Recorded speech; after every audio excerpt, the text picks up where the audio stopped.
never stops developing. Everything you see on every single vehicle here comes from motorsport at some stage, whether it be braking systems, electric steering systems, now even going right back to disc brakes. All this was developed in motor racing. So it never stops developing, and things always change. So if we go back to, say, the 1950s, most of the world was coming out of a war at that stage, World War II, and this thing. So manufacturing and development was frozen in the automotive side for that period. So when they got back into the racing, the fast-track development, it was an incredibly dangerous era as well. Incredibly dangerous, and I guess that's when the safety kick really started. Was in the 1960s with. Particularly with Jackie Stewart, so we're talking about that era of the early 60s, and then we started to see things like armco coming in, gravel traps instead of going straight off into trees, road races were very dangerous because they were literally racing between houses and trees, and that's where it all, that's where I think the biggest push to the modern development started in that era. The other thing that really surprises me about racing in the 1960s was that the development was to make the cars go quicker and quicker and quicker, and of course there's the famous Colin Chapman designs with those very high rear wings which helped the cars go quicker, but unfortunately ended in a number of, dare we say, fatalities. And it's strange to think that in the last few years we've seen, in particular from Formula One, a reduction in size of the engines, forcing motorsport really to have a look at the sustainability model as well as safety. Marion, you've just done a season with the World Endurance Championship. Do you think that safety is still a massive priority for drivers and teams? Yeah, 100%. I think everybody is looking at safety, and I mean it's good on one hand, but I think it also kills a bit the fascination of motorsports. Because if you look back in the 60s, 70s, why did people watch it? Because it was the risk that was still involved with, and that kind of emotion is a bit missing. Not that I want the risk back, but it takes out a little bit of the emotion of the whole motorsports scene, I would say. Damien, would you agree? Yeah, for sure. And the thing is that if you look right back to early Grand Prix here, if you look back to the 1930s even, the original Silver Arrow Mercedes that Caracciola and these guys used to race, they're doing the same top speeds as they are today. They're doing over 300 kilometres an hour back pre-war cars. But what they were is they weren't stopping, they weren't going around corners, they had skinny little tyres, they were getting airborne, and so their lap times are nowhere near what they are now. So it's easy to build a high-performance engine. Motorsport has refined all that, and as you say, as the engines come down in size, it's also been a bit of a fluctuation, a trend for the last 50 years, where the engine goes larger, it comes down smaller, it goes larger again, it comes down smaller. So right now we're in that smaller phase. The way everyone's talking Formula One at the moment, I think it might go back up for a bit of entertainment. I think it would be very good, because we were having a discussion earlier suggesting that so many fans have been lost from Formula One in the last few years just because there isn't the noise factor, there isn't so much excitement. To the point that a friend of mine emailed me the other day or messaged me the other day and said, I'm taking my young son to the Formula One, really looking forward to it, he's very excited, I want to get him some ear defenders.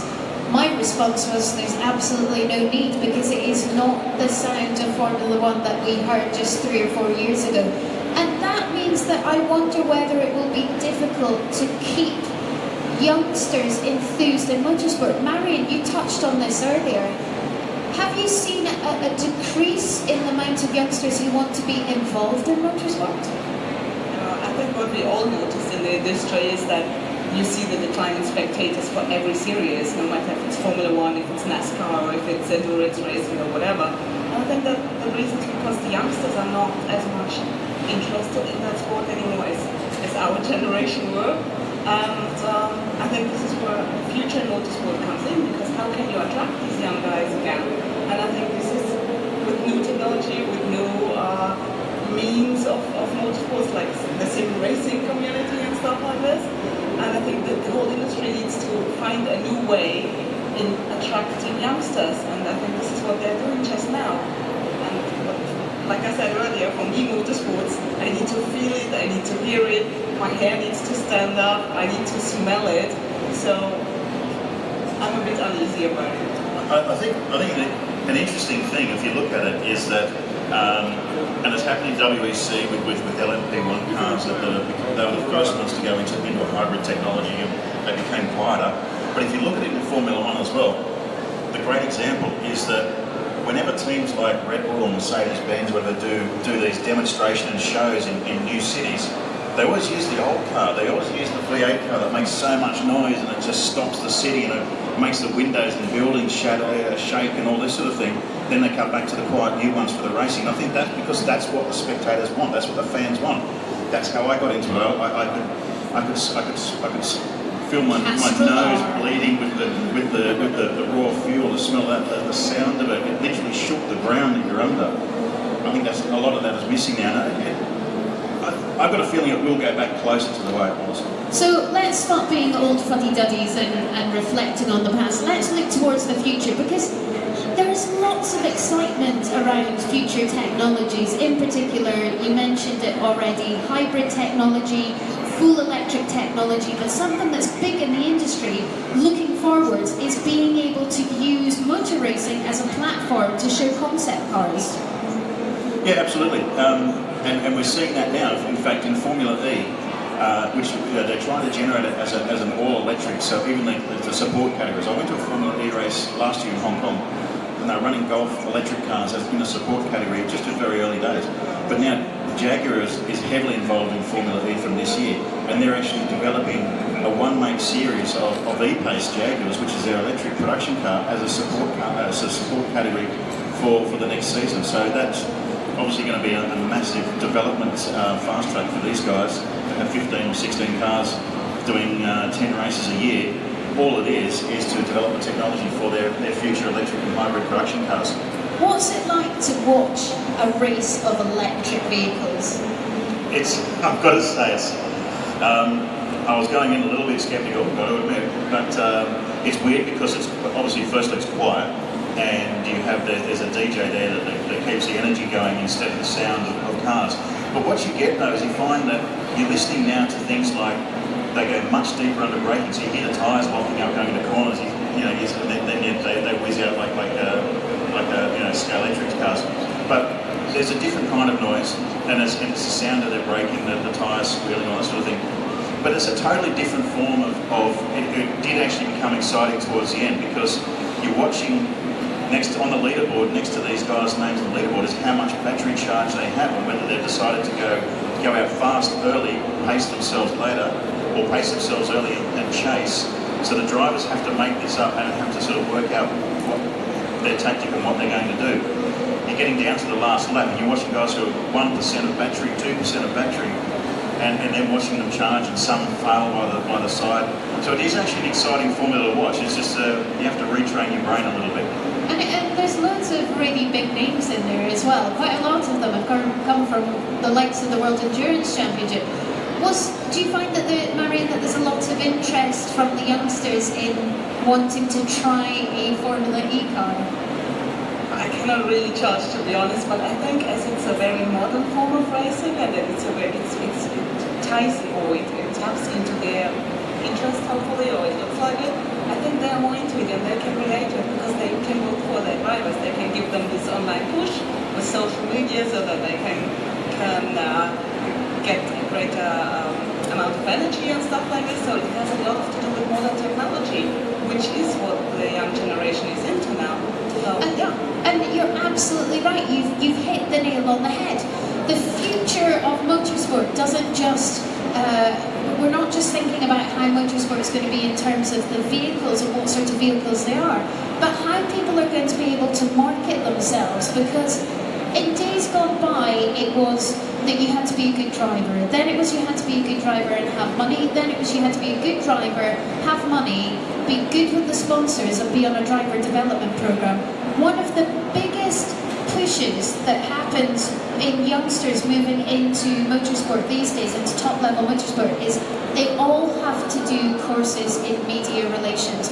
They're all PR people themselves, they're all marketing people themselves, and the ones that do very, very well are the ones that are great with technology. Take Lewis Hamilton, for instance. He is never off of Instagram. Yeah, true. And the way people are getting into motorsport is changing now.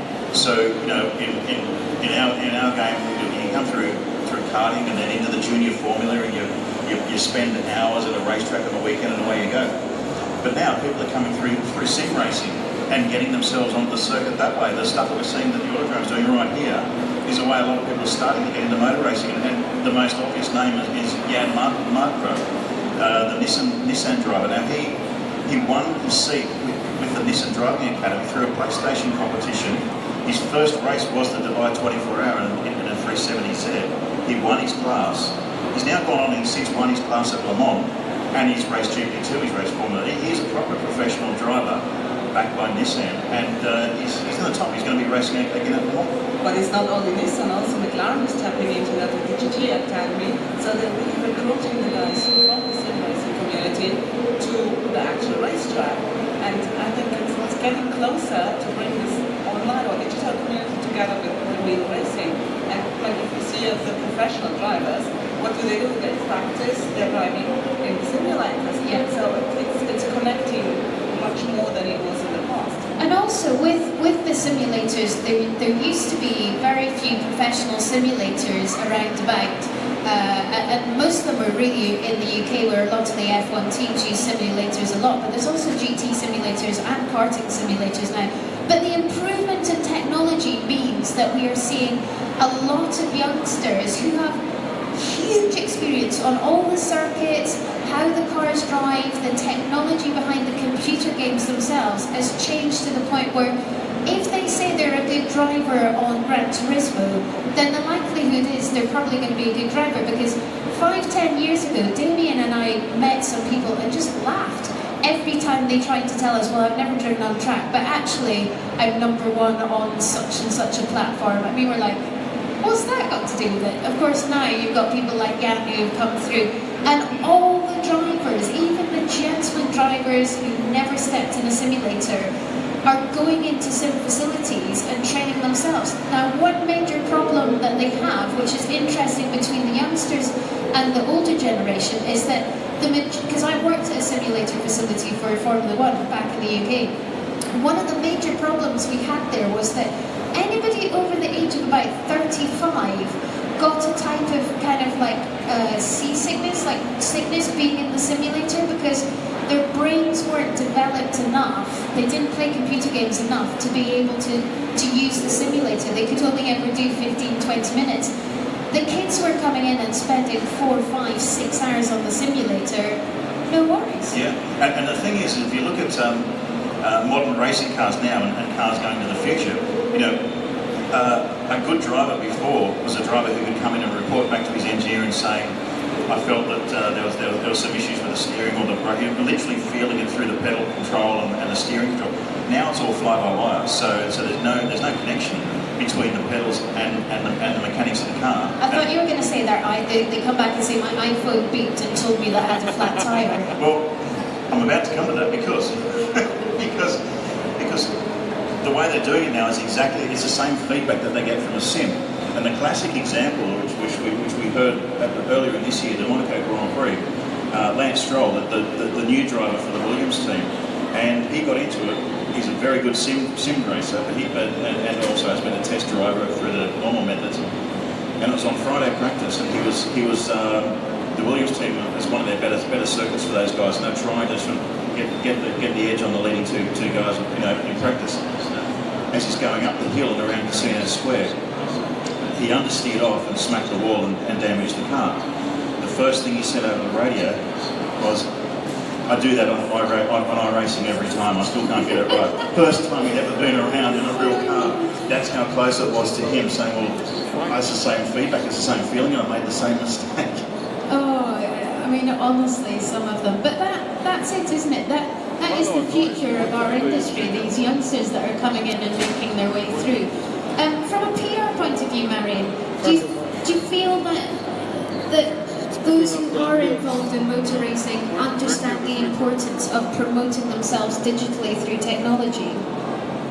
I think they're getting there, slowly but surely. But I think, man, this is something you cannot ignore anymore. This is our world, and we see it everywhere. So you have to go with the flow. You have to go there, and you have to use the new technology, which is amazing. Actually, you just have to, change your way of thinking and to to see the advantages of doing that and to be online and to be digital. Of course, there's more pressure now because it's 24/7, which it wasn't before.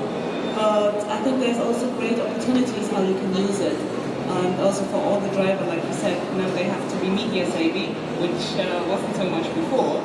So what that really highlights is not only do you have to be a good driver, but you've got to be a good promoter. And on the flip side of that is being able to build a fan base so people are following you. Motorsport does not work if you do not have a fan base, because otherwise what are you going to do?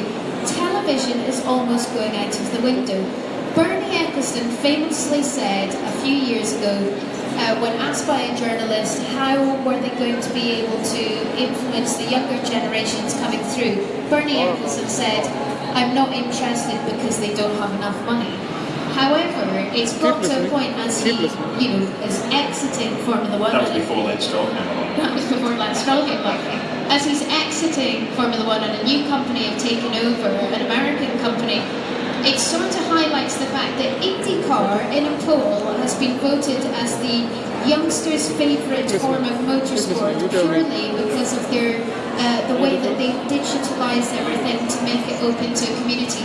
They don't necessarily worry about there not being lots of fans at races, but IndyCar still has way more fans at races than Formula One. And Formula One's a world championship, and IndyCar, let's face it, it's not really, is it?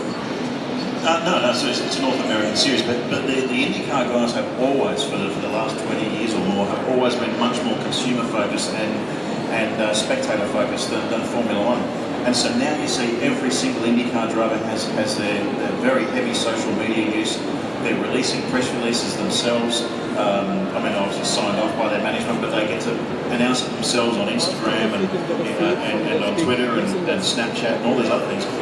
And the teams are doing it as well. You're still doing Snapchat. I think it's kind of going out the window. Well, no, such a good 14-year-old kids however. But it's the way that IndyCar has really switched on in that regard. In fact, all US racing is, NASCAR particularly, is also very switched on with social media and having their drivers being marketable and presentable and doing so many more other things, because it's a very, very heavily consumer sponsorship driven environment. It's just the US, it's the way it is, also in Formula One.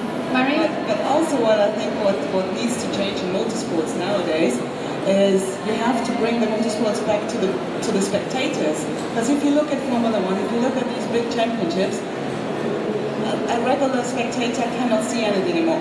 No more teams, no more drivers. They have no chance to run into them except they pay shitloads of money. So, and if you look at NASCAR and even if you look at the Block GT series or this other series or even DTM, you have access. You can look into the pit garages, you can see the cars, you can meet the drivers, and I think this is what needs to come back, the emotion, because I said to Damien earlier, I said, motorsports for me is not just the racetracks or the cars. It's the heroes, it's the drivers, it's the people you connect with, and no matter which team they're driving or which brand they're driving, it's the people you look up to because you admire them for what they do. There are some forms of motorsport that are massively going to benefit in the future from the change in technology, and one of them that's been benefiting already has been the World Rally Championship. Now that sounds a little bit funny to say, because obviously there's been a huge deterioration in competitor numbers. However, what they have found is, back in the day, television was very, very difficult for them. They're in the middle of nowhere. They literally used to book a helicopter, didn't they? And they would fly the footage out of there to an editing suite to edit it and try and get it on TV as soon as possible. It wasn't ever live. Now they've got the ability to use drones. The footage is the best it has ever been in any sort of rallying. And also it makes that it's given the spectators an opportunity to get in and see the vehicles more than once. For those of you who've been to a rally stage, particularly a tarmac rally stage, what you tend to find is you'll spend an hour walking to the perfect position. You'll get there, you'll set yourself up, everybody's nodding on this side. You'll set yourself up, you'll wait, there's massive anticipation, you hear the cars coming, oh, so much excitement, and then basically you miss it for two reasons. One, because you're kind of like this, as you get hit by a load of stones, And the second one is because you blink because you then got dirt in your eyes, and you will not see that car pass you again. You have to wait for the next one. And if you're towards the end of the stage, half the rally, half the competitors have already gone missing, and therefore you've waited an entire day, you're soaked wet through, there's no public toilets, there's nowhere to get any coffee. These are die-hard fans.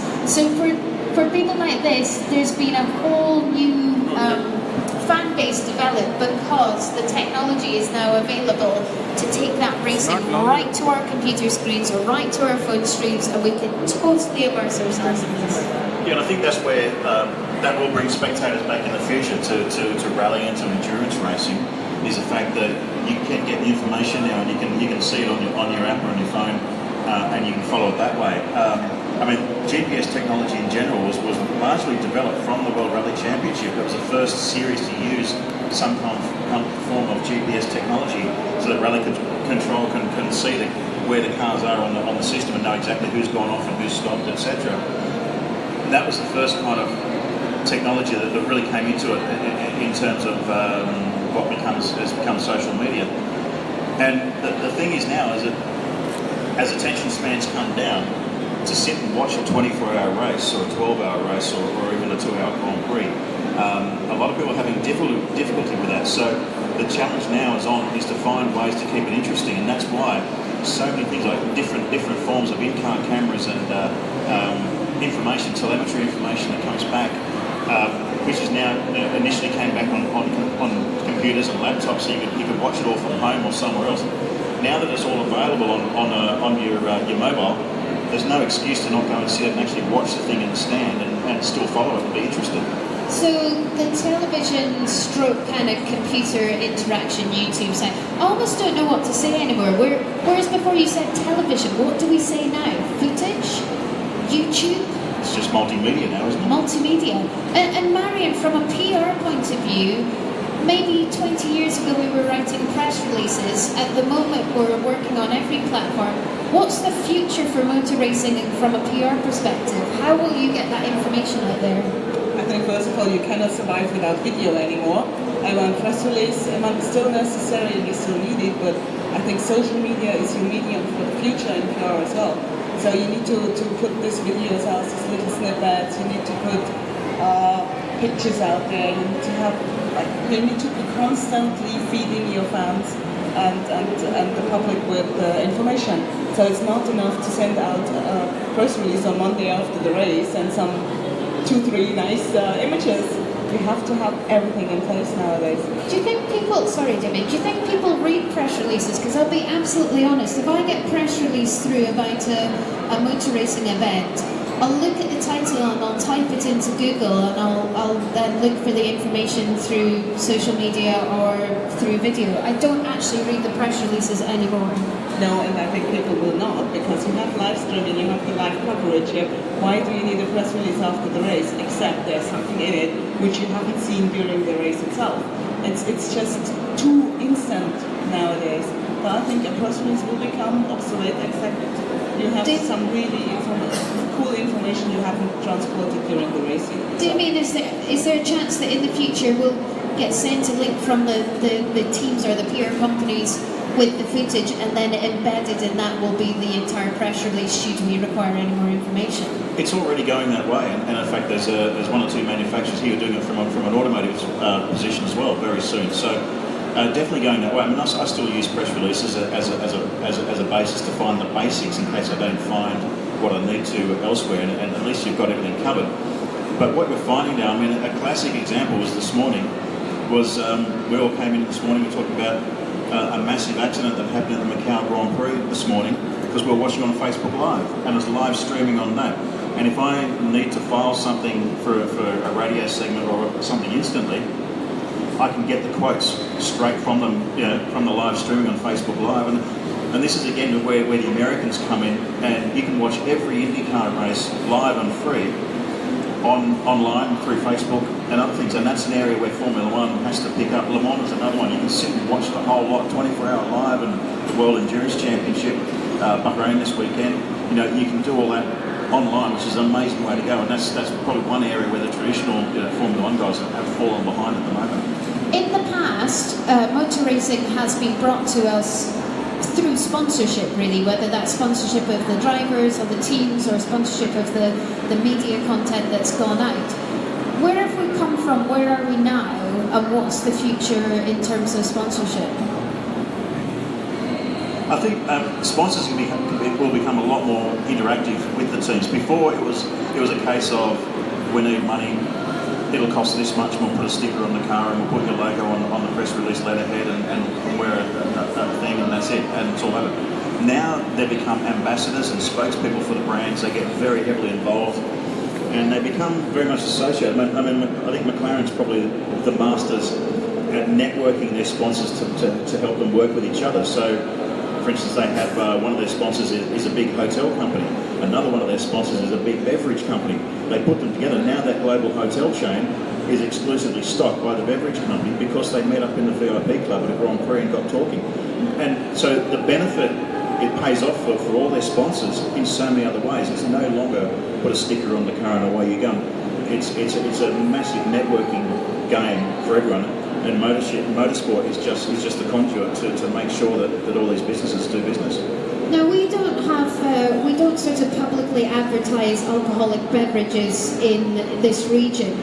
However, it's something that happens, and there is a beverage that's sponsored Formula One entirely across the board. But of course, we're not going to associate an alcoholic beverage with driving a car, or we certainly don't want to be doing that. But Damien, just remind us how clever a campaign that was, because I know you know the answer to this. It's something to do with they got given all the rights for all the advertising on all the YouTube channels or something?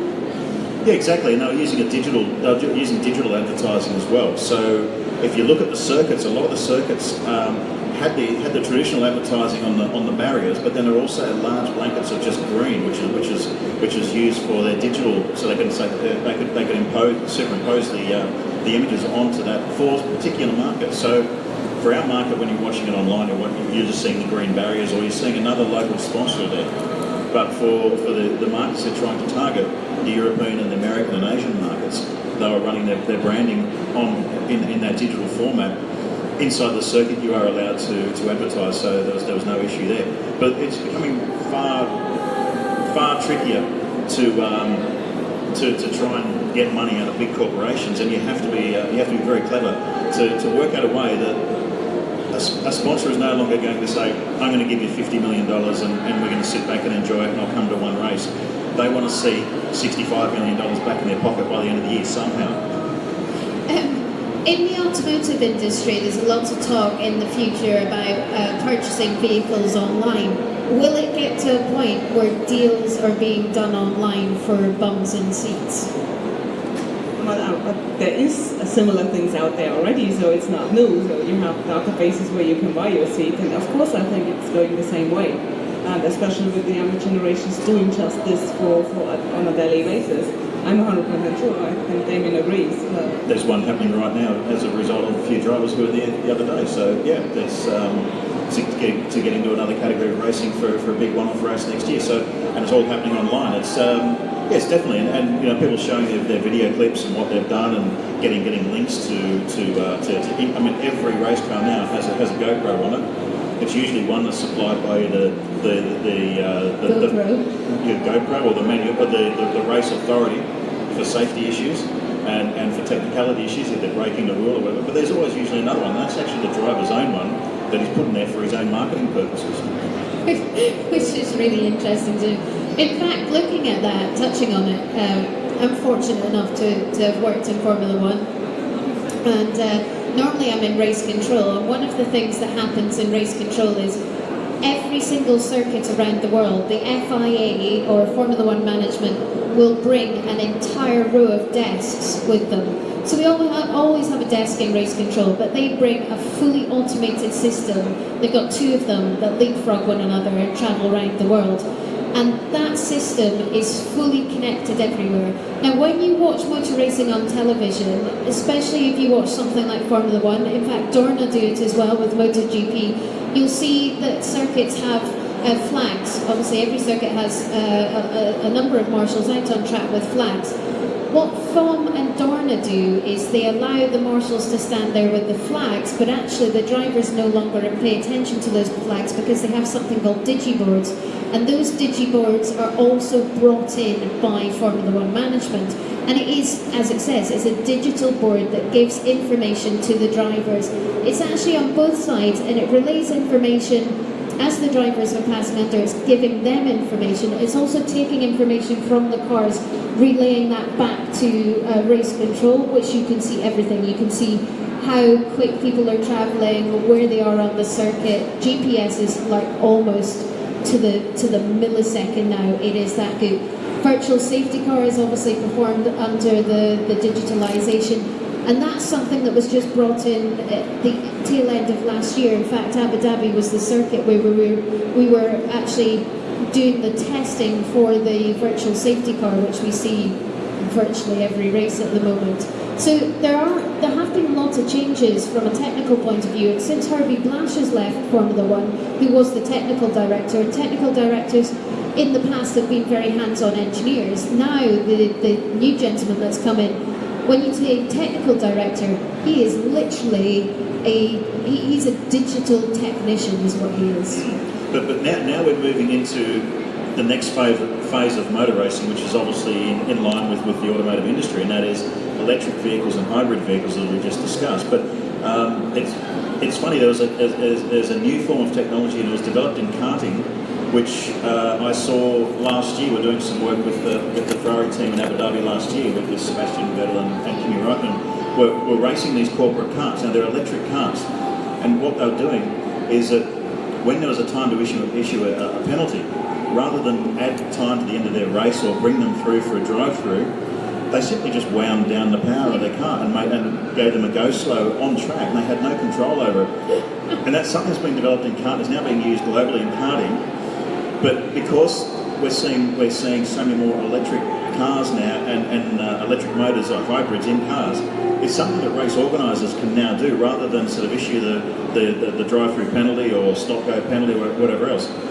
If it's a Formula One car or a World Endurance car, they can just knock 250 horsepower off it for a lap or two and then wind it back up once you serve the penalty. Don't you just love that? Can you imagine if you'd said to the drivers sort of 30 years ago, in the future, if you do something wrong, we will basically unplug your engine and you'll be stopping on circuit. Or even showing them some of the radio comms, because of course radio comms didn't exist. Just over 10 years ago, radio comms was too poor to actually use on motor racing circuits. Nowadays, you've got some kid in the car saying, tell me what's wrong with the car. We're just having a look at our iPhones, we'll tell you in a minute and we'll sort the problem out from here. That's the future of motorsports, isn't it? Yeah, what brings us to the future of motorsports without drivers, which is also being discussed out there with robo-race and stuff like this, where you see the cars going around the track on full speed with no driver behind the wheel anymore, which is kind of scary and kind of fascinating. And I think they're teaming up with Formula E for being a support race. And if you watch the footage, it's amazing. Yeah, I forgot about that. And then, of course, we could see the big incidents, and it's not going to make any difference. Would you follow a race championship that didn't have any drivers? No, as I said again, for me it's the heroes, for me it's the drivers. So I need to have my drivers there. I think as a support race and as a part of for my liking proper race, yes, it has its means and stuff like this, and it could be interesting. But I still need to have a driver behind the wheel. Damien? Of course, you need a driver behind the wheel. The 80% of the interest in motorsport is the risk factor. You want to see guys excel. You want to see guys take it to the edge. You want to see guys who take risks to get the reward. If there's none of that, then there's no interest in the sport. You want to see the emotion. You want to see them cry. You want to see them cheer. You want to see how they're happy with their results or not. It's funny you say that, actually, because think about one of the biggest things that's been held here in the last couple of years, which was the drone racing. The spectators for drone racing was absolutely incredible down at the Marina of Dubai. Was it last year or the year before? Of which I couldn't quite understand. Obviously you've got a drone operator, but they're completely out of sight, and you're just watching these automated machines flying between blow-up barriers.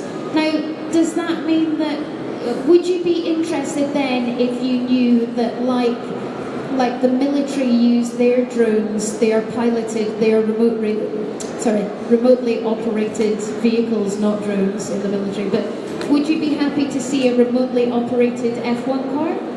I mean, I think it's going to happen, maybe not in F1, but I think it's going to happen. We're going to see that kind of thing happening, and there's a place for it. Just like there is with radio-controlled racing and sim racing, there's a place for it. That's fine.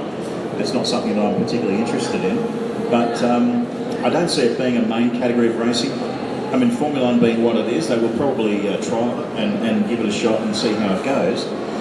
But the interest there is in the driver. And also, I mean, if you're looking at it a very pragmatic way, if you're anyone but the front two teams, you're going to lose an awful lot of income if you don't have drivers, because the drivers fund the teams. The drivers, you get your seat in the car because you bring $40, $50 million or $100 million with you from various sponsors, and that funds the final 6 rows of the grid. So if you're going to take the drivers out, anyone in the second half of the field is going to lose about 80% of their budget. So what about this then? Do you like the look of it? No. Not at all. Do you like the look of it? Yeah? Yeah? Great. Let me open the question out to you guys then. Would you be willing to watch motor racing of these cars going round together if there were no drivers in? No? No? That's quite interesting, because I do think that in the future we will see it. Would you be happy? Look at how many spectators are over here on our left-hand side watching people in simulators racing one another. What's the appeal there? I'm waiting to be the next one on the seat, I think. Damien Spinner Reid. Well, listen, thank you so much. This, pretty much, ladies and gentlemen, is thought to be the future of motorsport, but Damien and Marion are absolutely right. Would we ever support something where there is no emotional connection? And what's the emotional connection? Well, it's people, isn't it? We all like to communicate with one another, and we all want to be interested in people. So I, for one, hope, definitely and certainly, that it will not go to as far as watching this. I don't mind, as you said, Marion, if it's a support race, but in terms of watching these cars on track and there not being any sort of involvement, because let's face it, if you don't need a driver, because you know that drivers break cars, then you're not going to need a team of mechanics around about either, are you?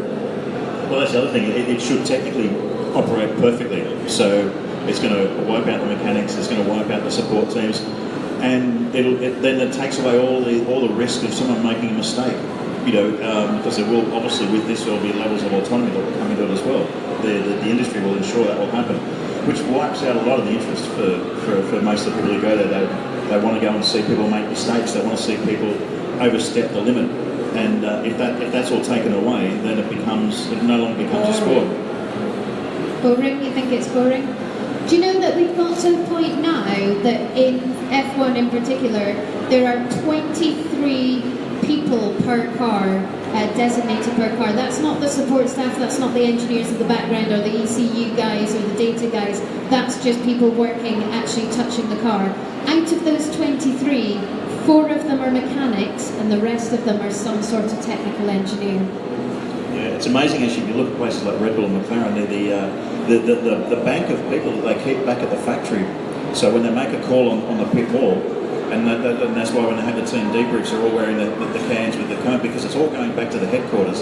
So they make a call on the pit wall, and then what you don't see is probably about 15 people on that particular car, all quickly deciding the strategy, or bringing the next lap, or won't be written, and then relay it back to the technical director or the crew chief, who says, yeah, pit this lap.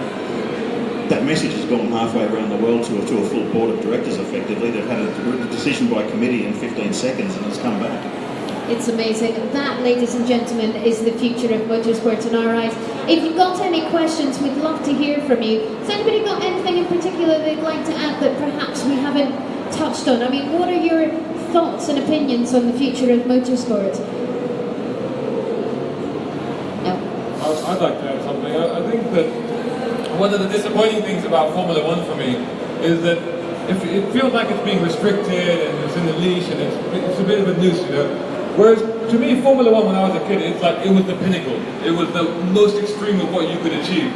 And really, that's what I'd like to see. I'd like to see You know, like the movie Speed Racer or the cartoon Speed Racer. I'd like to see that. I'd like to see that this is the fastest that this car can go. This is the most that it can do. Are we going to get to that? I really hope so. So the thing is, like, yeah, when we were growing up watching Formula One, there was no restrictions. There was an engineer's dream to build the most advanced car they could possibly build. Now there's so many regulations with the hybridisation and other environmental issues that bring the noise down. So Formula One is right at the crossroads now. Does it continue to be a technology formula, or does it become an entertainment formula, which brings some of that element back? I'm hoping it becomes entertainment formula, because Formula E is very quickly taking up the game and being the engineering formula. They can do whatever they like. Let it go for it. But if we can bring a bit more noise and the smell of fuel and some bigger tyres back into Formula One, and I'm all for that. Do you really think that it is genuinely the noise? Because I know that Formula E worked on it. I think like Damien says, I don't think it's necessarily noise. It's just the sensation of seeing something and knowing that that is the absolute pinnacle of mechanical and human endeavour. Knowing that that is just about as quick as we can go. That's what Formula One to me should be. And even rallying, when we had the old Group B cars, we knew that that was the absolute limit of what could be done. And really, like 20 years on, 25 years on from that, we actually haven't progressed, really, have we? No, I don't think we've progressed in terms of, you're right, in terms of the speed. You can go quicker, but there's always that safety element that's pulling everyone back. I think the gentleman beside you... Safety. I want to see risk. I think that's part of it, right? I have to ask you, you're a rally man yourself, are you? Yes, I am. Yes. So where do you think the future of rallying is going? I think rallying is probably, to me, it's the ultimate motorsport. The risk involved, there's a lot of factors that can't be engineered out. And it's the adrenaline side of it. But on the last comment, yes, I agree with making vehicles the best they can be. The only problem is you've got the dollars. Someone that's got all the dollars, you can have one car. Yeah, and that's something we've seen, isn't it, time and time again. The more money you have, the more money you're making, and the longer you're staying at the top flights of racing, whatever form you're in. But you see also new racing series being introduced to make it more affordable to go racing again, like the TCR or now with the GT4 cars. So I think the industry already recognized that racing can be very expensive and not affordable anymore. So I think they also going a step back and said, okay, we need to make it accessible again. But even if you look at, let's have a look at, like, say, Arrive and Drive Championships, like the entry-level F4 in the UK in particular, and you've got a ban on testing, everything is set up the same, it's supposed to be absolutely on par, nobody spends more money than the next person. But then the first year, this kid comes in, you know, he's with the best team, so he's paying a bit more to be with the best team, so he's got a bit more money than everyone else. He's, you know, got more coaches surrounding him, he spends more time in the sim, and then they find out that he bought another car and he was testing it at his private racetrack that his father had built specifically to allow him to progress in motorsport. He's going to be in Formula One next season. They've just signed him. It's almost like you can't stop this this thing of the more money you have, the more likely you are to make it at the end of the day. That will always be there, and I think what you said too is 100% true. I think if you look whether it be Group B rallying or say in the mid-80s, which the Breeders' Good era, when there was lots of someone else's money to spend and we all paid for it for the next 20 years afterwards. But if you look back at that to me, that was, in my personal opinion, that was the pinnacle of Formula One, because that was the sport I followed. That was also the pinnacle of rallying, in my opinion anyway, in terms of Group B rallying. Enormous amounts of money spent. In terms of Formula One, you were running qualifying tyres that ran for literally 3 laps, an out lap, a hot lap, an in lap, and then the tyres were gone.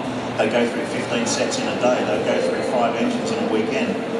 There were 3 cars per driver as backup. So I mean, the amount of money back then was outrageous, and it did have to come back because we have to be a little bit sensible about it. But that was the hair-raising era of motor racing. That was the exciting stuff, and there has to be that kind of balance. And it was the same with Group B rallying. You look at the money that Lancia was spending in 1985 and 86, Peugeot developing a mid-engine car that they don't sell on the street with the 205 T16. You look at the early advancements of Toyota, you know, ridiculous amounts of money that just gave you the most spine-tingling sensation to watch. Yeah, I would have to agree, and in the future there's probably going to be more money spent, but the money that's spent is on technology and not so much on how quick vehicles go. Ladies and gentlemen, thank you very much for joining us. That's about it just now. Marion, Damien, thank you very much. Don't forget another Tech Talk coming up.